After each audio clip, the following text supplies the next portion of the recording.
এগুলো নিয়ে অবশ্যই প্রশাসনের ভাবা উচিত। কারণ আমরা দেখেছি যেসব মূল রাস্তা থেকে রাস্তাগুলো নেমে যাচ্ছে গ্রামের দিকে, সেই সব রাস্তাগুলো দেখা যাচ্ছে উঠার মুখে ওই মাছের গাড়িগুলো জার্কিং এবং মোড়গুলোতে বাঁকানোর সময় অ্যাক্সিডেন্ট হচ্ছে। আর তার থেকে জল পড়ছে, স্লিপার বাড়ছে, বিভিন্ন রকম নানা রকম দুর্ঘটনা ঘটছে। আমি মনে করি অবশ্যই মাছ চাষ বন্ধ করা যাবে না, যেহেতু এটা ইকোনমিক স্ট্রাকচার ময়নার।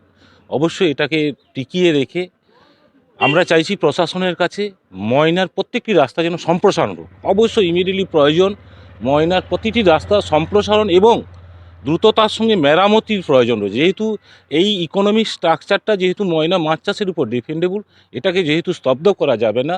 আর এগুলো নানা রকম সমস্যা সৃষ্টি করছে, গায়ে জল পড়ছে, বা এগুলো মোড়ের মাথায় বাঁকানোর সময় নানা রকম বাইক দুর্ঘটনার সঙ্গে মোকাবেলা হচ্ছে, বা জল পড়ছে, স্লিপার হচ্ছে। এগুলো কিন্তু বন্ধ করা যাবে না, এগুলোকেও চালিয়ে যেতে হবে।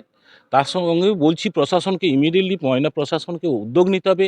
ময়নার মূল রাস্তাগুলোও সম্প্রসারণ এবং গ্রামের যে প্রধান রাস্তাগুলো রয়েছে সেগুলোকেও সম্প্রসারণ করা অবশ্যই প্রয়োজন রয়েছে। না হলে ময়নার অর্থনৈতিক দিক থেকে অনেকটাই ক্ষতিকর প্রভাব পড়বে বলেও আমি মনে করি।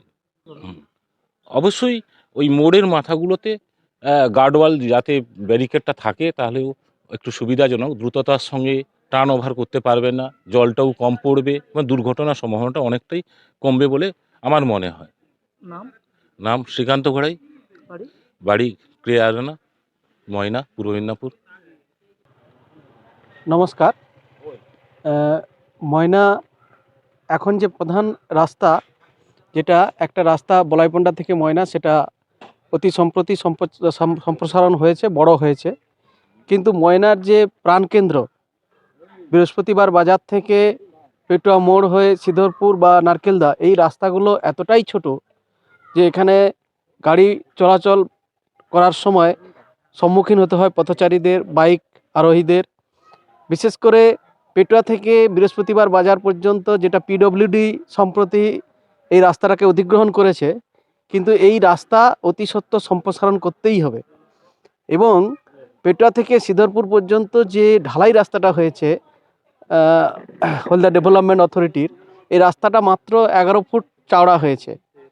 কিন্তু এই রাস্তাতে বহু মানুষ চলাচল করে, 7 নম্বর, 8 নম্বর, 9-1 তিনটে অঞ্চলের মানুষ যাতায়াত করে। এবং সবথেকে যেটা যে মৎস্য চাষ, মৎস্য হাব রয়েছে ময়নায়, প্রতিদিন সন্ধ্যায় অসংখ্য মাছের গাড়ি চলাচল করে এবং সেই মাছের গাড়ি থেকে ক্রমান্বয়ে জল পড়তে থাকে রাস্তায় এবং প্রতিনিয়ত মানুষকে দুর্ঘটনার সম্মুখীন হতে হয়।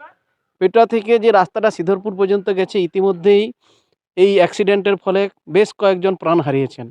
এই রাস্তাটা ঢালাই হওয়ার জন্য কোথাও কোনো বাম্পার দেওয়া নেই। প্রশাসনকে ইতিমধ্যেই কিন্তু স্টেপ নিতে হবে এই রাস্তাটা যাতে ফুটপাত করা যায়। এই রাস্তাটা ঢালাই হয়েছে, কিন্তু দুপাশে 3 ফুট করে ফুটপাতের জন্য যে স্কিম ছিল আমরা দেখলাম, সেটা রাজনৈতিক নেতাদের বোধহয় চাপে সেই স্কিমটা বাস্তবায়িত হয়নি। শুধু ঢালাইটা হয়েছে, কিন্তু দুপাশে ফুটপাত হয়নি।